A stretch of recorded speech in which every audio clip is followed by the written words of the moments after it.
സ്വപ്ന ജീവിതം തകർന്നെന്ന അഫാന്റെ ചിന്തയെന്ന നിഗമനത്തിൽ പോലീസ്. സാമ്പത്തിക പ്രതിസന്ധി ഉണ്ടായിരുന്നുവെന്ന് അഫാന്റെ മാതൃസഹോദരൻ ഷമീർ. വെഞ്ഞാറമൂട് കൂട്ടക്കൊലയ്ക്ക് പിന്നിൽ സാമ്പത്തിക ബാധ്യത എന്ന നിഗമനത്തിൽ അന്വേഷണ സംഘം. അഫാന്റെ മൊഴി ശരിവെക്കുന്നതാണ് പ്രാഥമിക അന്വേഷണത്തിൽ ലഭിച്ച വിവരം. വെൽക്കം ബാക്ക് ടു വിസാൽ മീഡിയ. ഞാൻ ഫക്രുദ്ദീൻ പന്താർ. വളരെ ഞെട്ടിക്കുന്ന കാര്യങ്ങളാണ് ഓരോ നിമിഷവും പുറത്തു വരുന്നത്. 100 രൂപയുടെ കടവാണ്. ആ ഉമ്മക്ക് മാത്രം 10-65 ലക്ഷം രൂപയുടെ കടമുണ്ടെന്നാണ് പറയുന്നത്. ഇവൻ ഈ വല്യമ്മാനെ അതിക്രൂരമായിട്ട് കൊലപ്പെടുത്തിയിട്ട് അതുകൊണ്ട് 10-74 രൂപയുടെ പണയം വെച്ചിട്ട് അതിൽ നിന്ന് അന്നേ ദിവസം തന്നെ ഇവർ 45,000 രൂപ കടം കൂട്ടിയിട്ടുണ്ട്. അപ്പോൾ ഇവർ മുഴുവനും എന്താ പറയുക, കാശ് ദുർത്തടിപ്പ് നടത്തി കളിച്ചിട്ട് കാശ് കൊണ്ട് അമിതമായി കളിക്കുക. അവൻ്റെ ഉപ്പാക്ക് 15 ലക്ഷം രൂപ കടമുണ്ട്, 75 ലക്ഷം രൂപ. അത് വീട്ടാൻ ആ വീട് വിൽക്കാൻ പോലും സമ്മതിച്ചിട്ടില്ല. അതിനിടയിലാണ് ഉമ്മാക്ക് ഇങ്ങനെ ഒരു കടബാധ്യത. ഇത് ശരിക്കും ഇതിൻ്റെ പിന്നിൽ ലഹരി മാത്രമല്ല കേട്ടോ, ഈ കുടുംബങ്ങനാവാം. അപ്പം ഇപ്പോൾ ഒരു കുട്ടിയുടെ ഇപ്പോൾ ഒരു അഫാൻ എന്ന് പറയുന്നവൻ്റെ അമ്മാവൻ ഇന്നലെ ഗൾഫിൽ നിന്ന് വന്ന ആളാണ്. ആ ഉമ്മ ഷെമി എന്ന് പേരുള്ള അവൻ്റെ ഉമ്മ പരിക്കേറ്റ് കിടക്കണ ഉമ്മക്ക് ചികിത്സിക്കാൻ പോലും കാശില്ല. സഹായം തേടുന്ന ഒരു സാഹചര്യം. സാമ്പത്തികമായിട്ട് ഹോസ്പിറ്റലിൽ ഒരുപാട് ബുദ്ധിമുട്ടാണ്, എല്ലാം കൊണ്ടും ബുദ്ധിമുട്ടാണ്. നിങ്ങളെ കഴിയണം എന്തെങ്കിലും സഹായം ചെയ്യാൻ പറ്റുമെങ്കിൽ ഹോസ്പിറ്റലുമായിട്ട് ബന്ധപ്പെട്ട് സഹായിക്കണമെന്നാണ് ഞാൻ പറയുന്നത്. ഇതുവരെയുള്ള ബില്ലൊക്കെ ഒത്തിരി ആയോ? ഇതുവരെയുള്ള ബില്ല് കുറച്ചായി. പൈസ വരെ ഒന്നും വെളിയിൽ വിട്ടിട്ടില്ല. ഒന്നും ഇത് കഴിയട്ടെന്ന് പറഞ്ഞ് ഇന്നലെയാണ് കുട്ടിയുടെ കബറടക്കണം. കുട്ടിയുടെ മാത്രമേ എല്ലാവരെയും 5 പേര് അടയ്ക്കാനുള്ള ബുദ്ധിമുട്ടുണ്ടല്ലേ? അടയ്ക്കാനുള്ള ബുദ്ധിമുട്ടെല്ലാം ഉണ്ട്. സാമ്പത്തികമായ ബുദ്ധിമുട്ടാണ്. അഫാൻ ഇത് ചെയ്തത് സാമ്പത്തിക ബുദ്ധിമുട്ട് കൊണ്ടാണെന്നാണ് പറയുന്നത്. അങ്ങനെയുണ്ടോ? അതിനെക്കുറിച്ച് ഒന്നും അറിയില്ല. ബുദ്ധിമുട്ടുണ്ടെന്ന് പറയാം, പക്ഷേ എല്ലാ നാട്ടുകാരും എല്ലാവരും പറയുന്ന അവനെക്കുറിച്ച് അങ്ങനെ ഒരു ഇതല്ല. പക്ഷെ എന്താണ് പറ്റിയതെന്നും അറിയാൻ വയ്യ. അധികം ലക്ഷങ്ങളുടെ കോടികളുടെ പോലും കടം. ഇതെങ്ങനെ വന്നത്? റസാഖ് സാർ പറയും, എന്താണ് ശരിക്കും ഇവിടെ നിങ്ങൾക്ക് എന്താ തോന്നുന്നത്? ഈ ഒരു സംഭവം എങ്ങനെ ഉണ്ടായെന്നുള്ളതാണ്. അതായത് ഇപ്പോൾ അടുത്ത കാലങ്ങളായിട്ട് നമ്മുടെ കേരളത്തിൽ നടന്ന ഒരുപാട് സംഭവങ്ങളുണ്ട്. ഓരോ സംഭവങ്ങൾക്ക് പിറയും വ്യത്യസ്തമായിട്ടുള്ള അനുഭവങ്ങൾ അല്ലെങ്കിൽ വ്യത്യസ്തമായിട്ടുള്ള കാരണങ്ങളാണ് സാറുള്ളത്.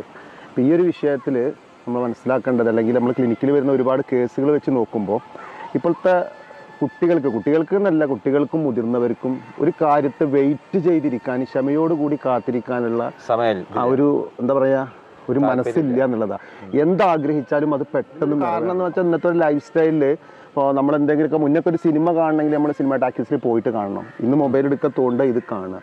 അതേപോലെ തന്നെ ഒരു ഭക്ഷണം ഓർഡർ ചെയ്യുകയാണെങ്കിൽ പോലും പെട്ടെന്ന് നമുക്ക് മൊബൈലിൽ ഓർഡർ ചെയ്താൽ കിട്ടും ഏതൊരു കാര്യം. അപ്പോൾ എന്തും പെട്ടെന്ന് കിട്ടുന്ന ഒരവസ്ഥ ഇന്നത്തെ കാലഘട്ടത്തിൽ കൂടി വന്നിട്ടുണ്ട്. പിന്നെ രക്ഷിതാക്കളാണെങ്കിലും ആ ഒരു രീതിയിൽ തന്നെയാണ് മക്കളൊക്കെ വളർത്തുന്നത്. നമ്മളൊക്കെ അങ്ങനെ തന്നെയാണ്. അഫാൻ എന്ന് പറഞ്ഞ ആള് ഒരു മാസമായിട്ടാണ് മദ്യപാനം തുടങ്ങിയെന്ന് പറഞ്ഞത്.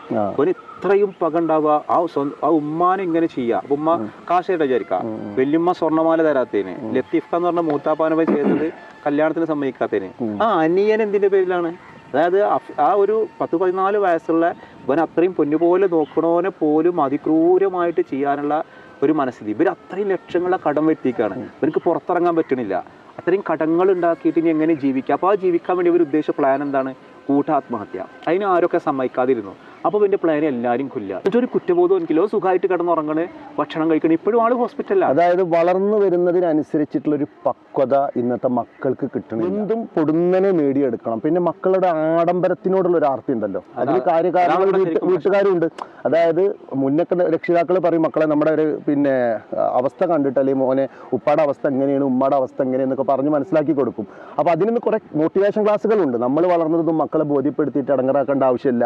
അവരുടെ കഴിവിനെ നിരുത്സാഹപ്പെടുത്തരുത്. അവർക്ക് വളരെ ബുദ്ധിമുട്ട് അവർക്ക് എന്താ വേണ്ടിയിട്ട് അതിനുള്ള സൗകര്യങ്ങൾ ചെയ്തു കൊടുക്കും. നല്ലൊരു ബുള്ളറ്റ്, നല്ലൊരു ബൈക്ക്, അതിന് പുറമെ ഒരു ബുള്ളറ്റ് വാങ്ങി, പിന്നെ വില കൂടിയ ഫോണുകൾ, ഇതൊക്കെയാണ് ഇവ വാങ്ങണത്. എന്തും ചെയ്യാനുള്ള ലൈസൻസ് വീട്ടിൽ നിന്ന് ആദ്യം കിട്ടുകയാണ്. 75 ലക്ഷം രൂപയുടെ കടം ഈ കോവിഡ് കാലത്ത് കടം കയറിയിട്ട് പോയ ഒരാളാണ്. അത് വീട്ടാൻ ഈ വീട് വിൽക്കാൻ വേണ്ടി നോക്കുമ്പോൾ ഈ വീട് വിൽക്കാൻ എന്തോ സമ്മതിച്ചിട്ടില്ല. പിന്നെ ഇവയും പറഞ്ഞത് ഇതാണ്, കുടുംബക്കാർ ഞങ്ങളെ നല്ലപോലെ ജീവിക്കാൻ സമ്മതിക്കുന്നില്ല, കടം ചോദിച്ചിട്ട് തരുന്നില്ല. അതിന് വളരെ എളുപ്പമുള്ള മാർഗം എല്ലാവരും കൊന്നു കളയാന്നുള്ളത്. അവിടേക്ക് മനസ്സെത്തുന്നതിൽ ലഹരിക്കൊരു പങ്കുണ്ടായിരിക്കും. നമ്മുടെ വീട്ടിലെ ചില പെരുമാറ്റങ്ങൾ, അതായത് പലപ്പോഴും ഇപ്പോൾ നമ്മുടെ ക്ലിനിക്കിൽ വരുന്ന ചില കേസുകളാണ്, ചില കുട്ടികളുടെ കല്യാണം കഴിഞ്ഞ് വന്നിട്ടുണ്ടെങ്കിൽ ആ കുട്ടികളെ വല്ലാതെ ബുദ്ധിമുട്ടിക്കുന്ന കുറേ അമ്മായിമ്മമാരുണ്ട്. അപ്പോൾ അവർക്ക് മക്കളുണ്ടായി കഴിഞ്ഞിട്ടുണ്ടെങ്കിൽ ചെറുപ്പം മുതലേ, ഇപ്പോൾ എൻ്റെ ഉമ്മ എൻ്റെ ഭാര്യനെ ബുദ്ധിമുട്ടിക്കുമ്പോൾ എൻ്റെ മകൻ ചെറുപ്പം മുതലേ കണ്ടുവരികയാണ് അവൻ്റെ ഉമ്മയെ ബുദ്ധിമുട്ടിക്കുന്ന ഒരു വല്യമ്മയെ. സാധാരണ കുറച്ച് പ്രായമായ വല്യന്മാരനെ അതുപോലെ വല്യപ്പാരൊക്കെ സ്നേഹിക്കുന്ന കുറെ മക്കളാണുള്ളത്. ഇന്ന് അങ്ങനെയല്ല. ഇന്നിപ്പോ ഇങ്ങനത്തെ കുറെ പ്രശ്നങ്ങളുണ്ട്. അപ്പൊ എൻ്റെ മകൻക്ക് എൻ്റെ ഉമ്മയോട് ഭയങ്കര കലിപ്പാ.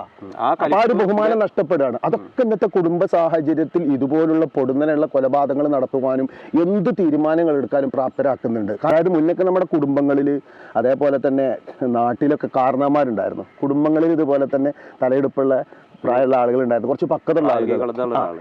ഇന്നിപ്പോ എല്ലാവരും കുട്ടികളെക്കാൾ മോശമായിട്ടുള്ള അന്തരീക്ഷം എന്നുള്ള രീതിയിലാണ് പോകുന്നത്. ഞാനൊരിക്കൽ കോളേജിൽ പ്രിൻസിപ്പളായിട്ട് വർക്ക് ചെയ്യുന്ന സമയത്ത് ഒരു കുട്ടിയുടെ പ്രശ്നം പറയാൻ വേണ്ടിയിട്ട് ഉമ്മയെ വിളിച്ചപ്പോൾ ആ ഉമ്മ കയറി വന്നിട്ട് അവളെ കുറിച്ച് കുറച്ച് സ്ട്രോങ് ആയിട്ട് സംസാരിച്ചപ്പോൾ ഉമ്മയുടെ മുന്നിൽ വെച്ചിട്ട് ആ കുട്ടി പറയാണ്, നിങ്ങൾ വലിയ വർത്താനം എന്ന് പറയണ്ട, നിങ്ങൾ ആരാന്ന് എനിക്കറിയാമെന്ന്. അപ്പം നമ്മളതിൽ ഇടപെട്ടില്ല. നമ്മൾ ഇവിടെ എന്ത് പറഞ്ഞു, കുഴപ്പമില്ല, നിങ്ങൾ രണ്ടുപേരും പോയിക്കോളൂ എന്ന് പറഞ്ഞു.